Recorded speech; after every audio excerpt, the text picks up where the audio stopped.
Kash Patel destroys the View in Courtroom Showdown 800mm verdict shocks media world. No one thought it would ever reach this point. Kash Patel versus The View. It sounded like the title of a bad sketch comedy bit until it wasn't. Until the lawsuit became very real, very public, and very serious. And when it finally began, it didn't feel like a trial. It felt like a reckoning. The courtroom was packed. Press crammed the back rows. Phones were banned, but that didn't stop the scribbles. Notepads flipped open like fans. Outside reporters stood in lines live on air, whispering updates like it was the Oscars. Inside it was deadly quiet. You could hear shoe soles squeak. The air conditioning hum felt louder than a voice. Then the door opened, and Kash walked in. No entourage, no grand entrance, just Kash Patel in a sharp navy suit, calm, still focused. Not a wrinkle in his shirt, not a flicker of nerves. His expression impossibly composed, as if this were just another hearing, another war room, as if he had walked into dozens of rooms like this and always walked out standing. He didn't look around. He didn't scan for cameras. He just walked up, took his seat, folded his hands, and waited. Across the room, a different story. Whoopi Goldberg wore oversized sunglasses indoors. Her posture was stiff, shoulders tensed, head low. She wasn't performing today. No smiles, no commentary, just silence. Joy Behar sat beside her, pale and unreadable. No jokes, no snide quips, not even eye contact with the press. Sunny Hostin clutched a stack of notes in her lap. She had the most legal experience, but today it didn't show. Her fingers twitched on the edge of the paper. She kept flipping pages, searching for something that wasn't there. The judge entered. Everyone rose. Everyone sat. The silence was deeper now, like a held breath. Kash's lead attorney stood. No opening theatrics, no grandstanding. Just one line. Let's begin with the footage. A screen lit up. The lights dimmed slightly. Then it played. A segment from The View. A clip that had gone viral the week it aired, but this wasn't the way most remembered it. This version was slowed down, paused, zoomed, played again. Words that were once brushed off as jokes suddenly looked like knives. Laughter over accusations, mocking tones over serious allegations. A chorus of ridicule, again and again and again. Each comment was time-stamped, each insult stacked like bricks. Laughter was overlaid with the sound of a courtroom clock ticking. It was surreal, cold, precise. Then came the documents, Slack messages, emails, pre-show prep notes. One line displayed across a 60-inch screen in bold font. We need a viral moment. Kash is the target today. Gasps broke the room. The judge paused. Jurors shifted in their seats. One woman covered her mouth. A man blinked slowly as if trying to understand what he'd just seen. The prosecution let the silence linger. Then came the voice memo, recorded the same day after the show had wrapped. A producer's voice not meant for public ears. We got what we needed, he cracked. Camera caught everything. Except Kash hadn't cracked. He sat there now watching himself on screen. Calm, blank, almost serene. The footage showed him back then on set, under fire, surrounded and yet not folding. The camera had caught everything. But it was The View who looked broken now. Whoopi lowered her head. Joy Behar reached for her water glass but didn't drink. Sunny Hostin blinked rapidly, her lips moving silently as if rehearsing a defense. Because in that moment the truth was no longer hidden behind laughter. It was clear. This wasn't satire. This was strategy. Not commentary. But character assassination. The courtroom didn't buzz. It didn't murmur. It held its breath. Because Kash Patel wasn't just winning. He was redefining the rules. And this was only the beginning. The next morning, chaos. ABC's Manhattan headquarters buzzed with crisis. Not the organized kind, not emails and boardrooms and spin control. This was raw panic. PR teams were scrambling. Legal departments were pulling all-nighters. Executives were in lockdown meetings. An internal memo leaked within hours, marked urgent. The headline read, "We underestimated this guest. We underestimated this lawsuit, and now we're facing the worst PR crisis in network history." The mood inside the studio was funeral-level quiet. Producers who used to walk with swagger now whispered, One assistant reportedly left mid-shift in tears. Another refused to take questions from the press. Whoopi hadn't returned to the set. Joy hadn't been seen since court. Sunny wasn't answering her phone. Outside, the press was in overdrive. Headlines screamed across the internet, 800 millimeters, mistake. The View on trial, Kash Patel just changed media forever. TikTok erupted. YouTubers streamed non-stop coverage. Hashtags exploded, Kash wins, media, reckoning, cancel The View. Supporters flooded Kash's social channels. Comments came in like waves. This wasn't just a win, it was justice. Finally, someone held them accountable. Kash didn't flinch, and now they're paying the price. One post went viral. He didn't raise his voice, he raised the standard. And still, Kash didn't gloat. He didn't tweet victory. He didn't go on a press tour. He simply issued a one-line statement. The truth speaks loudest when the room goes silent. It was reposted tens of thousands of times within hours. Meanwhile, advertisers were fleeing. Major brands pulled their sponsorships from The View. Multi-million-dollar contracts vanished overnight. Internal ABC revenue forecasts were revised downward in panic. And then came the second wave. Talk shows across the country started revising their guest guidelines. Hosts were briefed on legal risk. Production teams ran crash courses on defamation.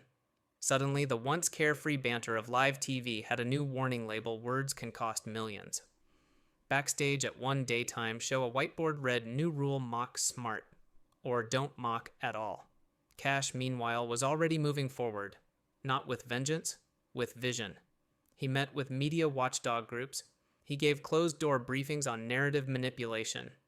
He outlined reforms, how guest briefings were framed, how editorial prep encouraged bias.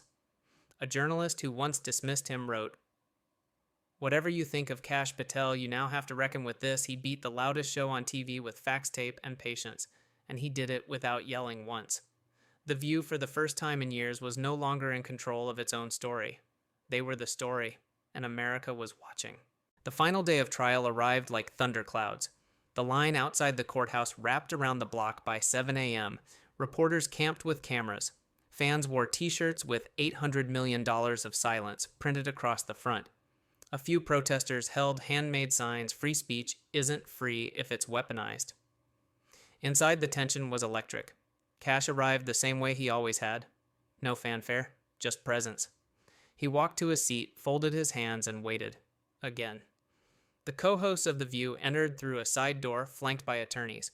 Whoopi's sunglasses were gone, now replaced by an expression that betrayed exhaustion. Joy looked like she hadn't slept in days. Sunny moved mechanically, like her body was present, but her mind was still cross-examining every moment that brought her here. The jury filed in. The four-person stood. "We, the jury, in the matter of Patel versus ABC and The View co-hosts on the count of defamation." She looked straight at the judge. "Find the defendants liable." Silence, no cheers, no gasps, just impact. Then came the numbers, 800 million. The courtroom didn't erupt and it absorbed it, like the oxygen had been pulled out of the room. Whoopi's hands trembled.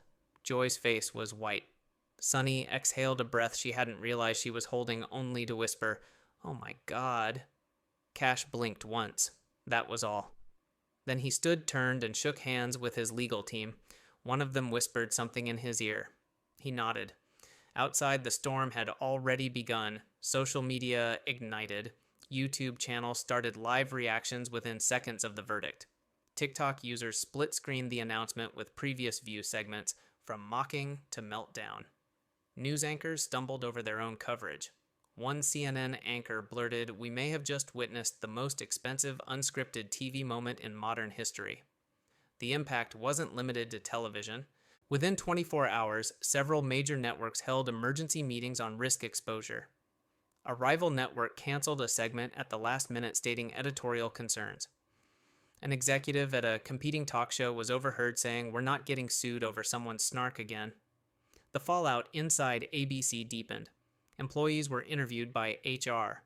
A task force was formed to audit internal communications. ABC stock dipped. An insider email leaked with the line, "We've spent years avoiding liability by calling it opinion. We forgot opinion isn't a license to target." Meanwhile, Kash was nowhere to be found. until he showed up on a university stage 2 days later. The auditorium was packed. Students, professors, journalists. He walked out to no music, no lights, just a microphone and a chair. He sat. "I'm not here to celebrate," he said. "I'm here to explain why it took this long and why it must never happen again." He spoke for 19 minutes. No podium, no teleprompter. He talked about narrative warfare, about institutions that turn dissent into mockery, about how satire becomes a scalpel when wielded without integrity. He didn't mention Whoopi, or Joy, or Sunny. He didn't need to. When he finished, he said one line, "Silence when weaponized can be defeated with truth, but only if truth is documented." He walked off stage, and then came the ripple effects. One law school introduced a new seminar, Defamation, Dissent, and Daytime TV, The Legal Line. A major journalism association announced an ethics review board for televised commentary. A producer from another network anonymously wrote, "For years, we thought jokes were shields. Turns out they're not. Sometimes they're swords. And we forgot they cut both ways." And in the midst of it all, Kash remained silent. Until one interview months later. He sat across from a seasoned journalist on national television. "You had every reason to shout, to retaliate, to drag their names through the mud. But you didn't." Why? Kash answered, "Because the moment I became them, I'd lose everything I stood for. I wasn't trying to win an argument. I was defending something bigger. You can't fight dirty and call it honor. Truth needs to walk upright." The interviewer paused. "And what do you say to those who say this was about ego?" He smiled for the first time. "If it was about ego, I would have gone on every network and screamed. If it was about fame, I would have leaked this case years ago. But I didn't. Because it was never about me. It was about a message you don't get to destroy someone and call it entertainment." The clip went viral again. A quote from it was spray painted on the side of a media school in Austin. "Truth doesn't need a punchline, just a platform."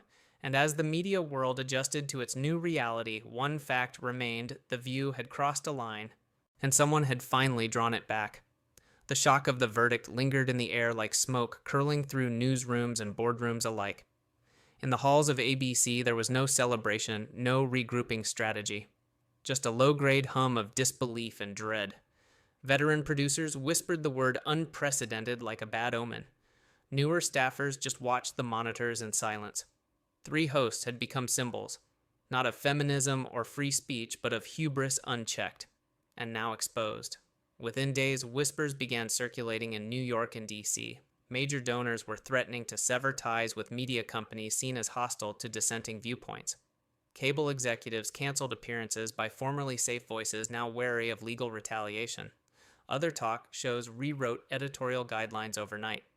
On Capitol Hill, a House subcommittee called an emergency hearing on media responsibility and defamation boundaries. Kash was not present, but his name came up 13 times in the first session. A congresswoman held up a copy of the court transcript and said, "This isn't about silencing satire. It's about drawing a line between disagreement and defamation." That line wasn't just crossed, it was monetized. Meanwhile, Kash's team released a second statement. It was shorter than the first: integrity isn't optional, it's foundational.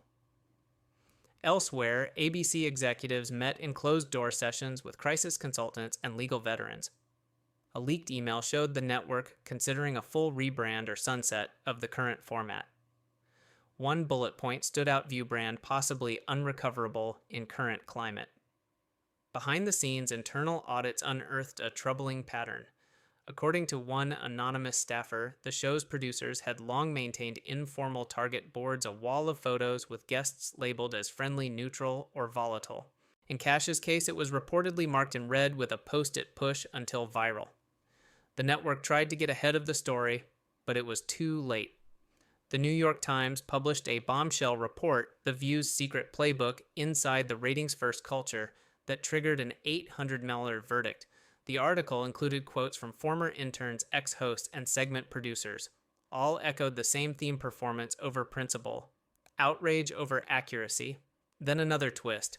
An unaired segment surfaced online, leaked footage from the control room on the day Kash had first appeared.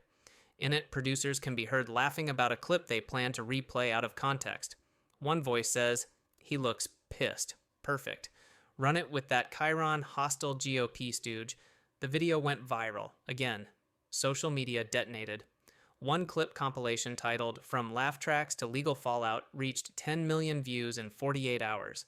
Meanwhile, public support for Kash remained unusually bipartisan. Legal experts across the spectrum began citing the case as a watershed moment in televised accountability. A conservative judge called it a check against media malpractice. A progressive columnist tweeted, "We spent so long defending speech we forgot to defend truth." Back at ABC, the walls were closing in. Joy Behar announced a sudden leave of absence. Sunny Hostin removed The View from her social bios. Whoopi's spokesperson confirmed she was taking time to reflect. Inside ABC, a staff-wide memo was issued effective immediately. All commentary involving political guests must pass through a legal review committee. But the damage was done. Meanwhile, Kash kept quiet. No press tour, no campaign, no victory lap. Until one quiet afternoon in a modest town hall in Pennsylvania, he appeared again.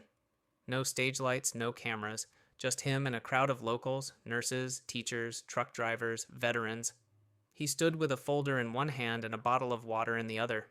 "My job isn't to gloat. My job was to defend the idea that truth deserves a defense even when it's unpopular." He talked about media decay, about how the pursuit of clicks had turned commentary into combat, how humor had become a mask for hostility. A high school student in the front row raised her hand. "Mr. Patel, do you think they'll ever say sorry?" Kash looked at her for a long second. "They already did," he said, not with words, but with silence. The crowd didn't cheer. They stood. Outside, a local news reporter asked an elderly man what he thought of the whole saga. He shrugged and said, "Used to be when someone messed up, they owned it. Nowadays, they just get louder. Feels good seeing someone who didn't need to scream to be heard." Back in the digital world, change was happening fast. 3 new legal podcasts launched within weeks, all analyzing the case. Dozens of public relations firms updated their media training protocols.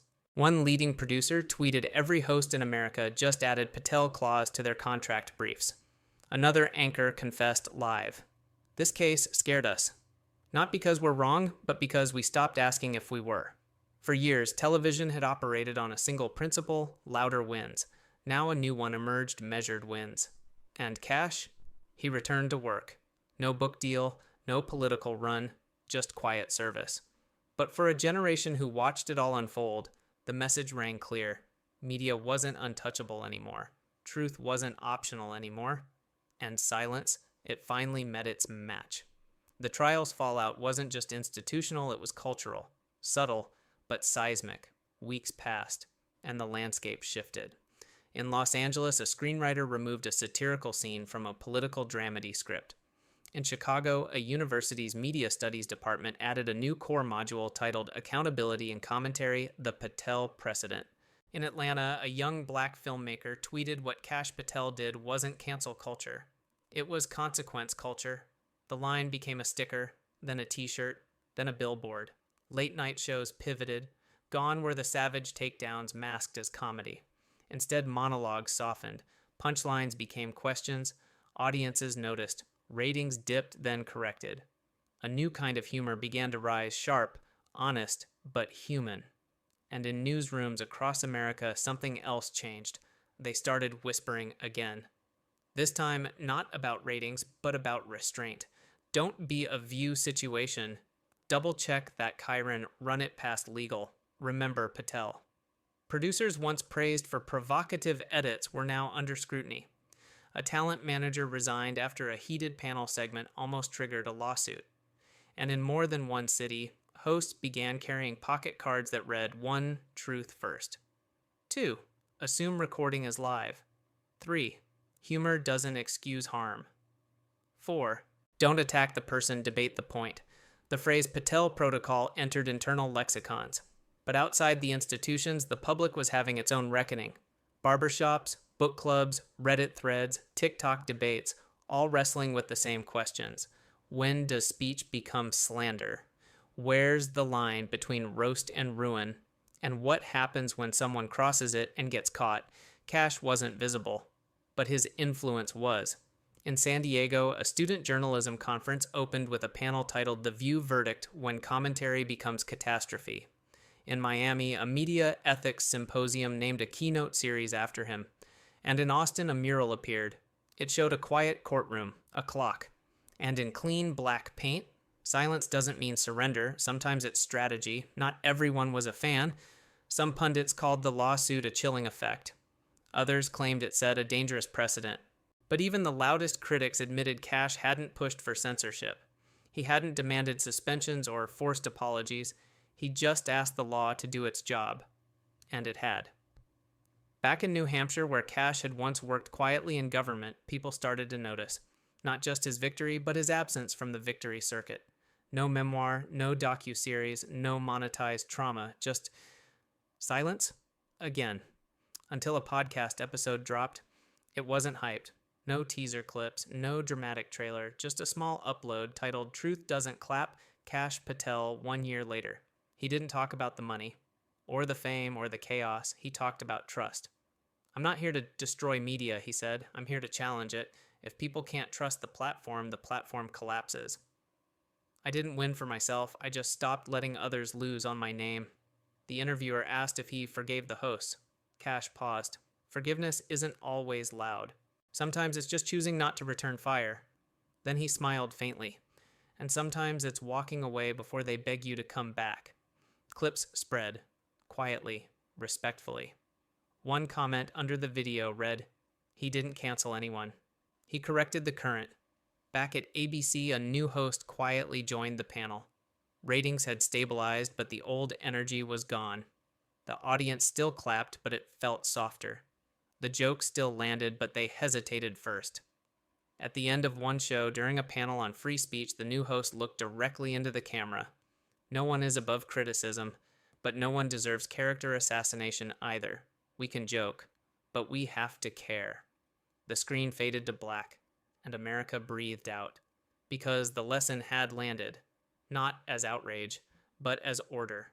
From late night to lunch counters, a new rule was rising: speak, but with spine; debate, but with dignity. And if you cross the line, be ready for someone like Kash Patel. Someone who doesn't shout, doesn't smear, just shows up, folds his hands, and lets the truth do the rest. 1 year later, it didn't feel like an anniversary.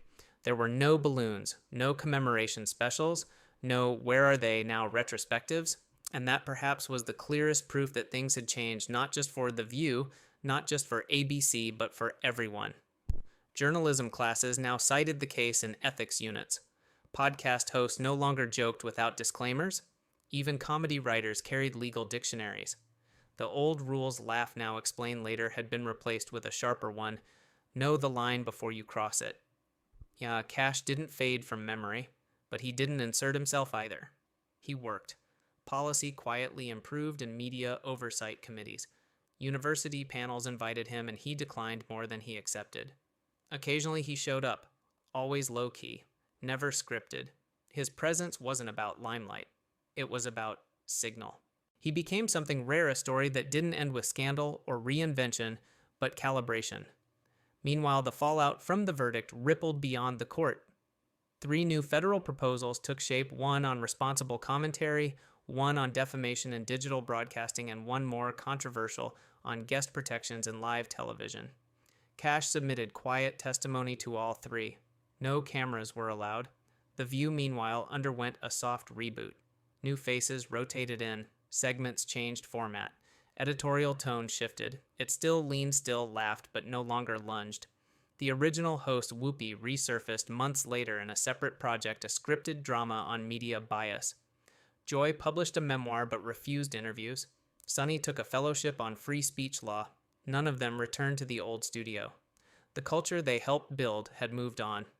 And then came the book, not from Kash, from a former producer. Cue the silence. My time behind the curtain at The View hit the shelves quietly. But within days it climbed. The book didn't just describe backstage tension. It revealed how tension was engineered, how arguments were planted, how guests were steered, how viral moments were curated like trailers for conflict, and how in one case it went too far. One chapter detailed the prep for Kash's episode. It included the now infamous line, "Get him rattled, spin it as ego." The response online was swift. It wasn't journalism, it was agenda theater. This is how good people get burned on live TV. Patel was the test case. They lost. The book's final sentence became the headline, "We didn't know truth had a lawyer." In response, Kash issued no statement, but days later, a video surfaced of him speaking at a veterans event. He wasn't on stage. He stood in a circle of folding chairs, speaking directly, no microphone. They thought silence was weakness, he said, but silence, when chosen, is strength. And when paired with facts, it becomes justice. Someone in the crowd asked, "Would you do it again?" Kash didn't flinch. "Not only would I will if needed." The applause wasn't loud, but it was lasting. That same week, a national survey found a 36% increase in public distrust of daytime television commentary. Trust in guest interviews dropped even further, but trust in legal redress higher than it had been in a decade. Legacy didn't need to be loud, it just had to last. And Kash's legacy wasn't a chapter, it was a caution, one taught in schools, one whispered in green rooms, one remembered not for how it ended, but for what it prevented. In the end, there were no statues, no parades, just one line etched on the wall of a journalism school auditorium. They mocked him on live TV, the court replayed it, and America rethought everything. A quiet spring morning, Capitol Hill. Kash Patel walked slowly down the corridor of a government office folder in hand. Not a red one this time, slate gray. It didn't matter what color it was. The weight was the same truth filed and ready. He entered the hearing room. Cameras were present but muted. Chairs were half full. Staffers typed, whispered. A committee member nodded. There was no applause. Kash sat, adjusted his microphone, and waited. When it was his turn, he began with just a line, "I'm not here to relive the case. I'm here to explain the cost of ignoring it." He laid out what had changed, not just policies, but perceptions. A shift in how the public viewed narrative control. A shift in how institutions defined responsibility. A shift in what it meant to be heard without yelling. He didn't raise his voice. He didn't blame. He mapped. Afterward, a junior staffer followed him out. "Sir," she said, "your story changed how I write policy briefs." He looked at her, simply nodded, and kept walking. Outside, the city hummed with normal life. But within the layers of media and law and culture, the echo of his trial still moved like fault lines resetting. A young political analyst later wrote, "Kash Patel didn't beat the media. He recalibrated its conscience. The View never fully recovered its dominance. Ratings stabilized but never soared. Other talk shows recalibrated. The era of weaponized smirks had passed. It was no longer cool to crush someone live. It was risky. A new generation of media students were told, speak sharp, but speak fair. Because someone might just press record, and this time the truth might win." At the end of one semester, a professor asked a final question, "What did we learn from Patel v. The View?" A student in the back replied that silence is a verdict too, and this time it said enough.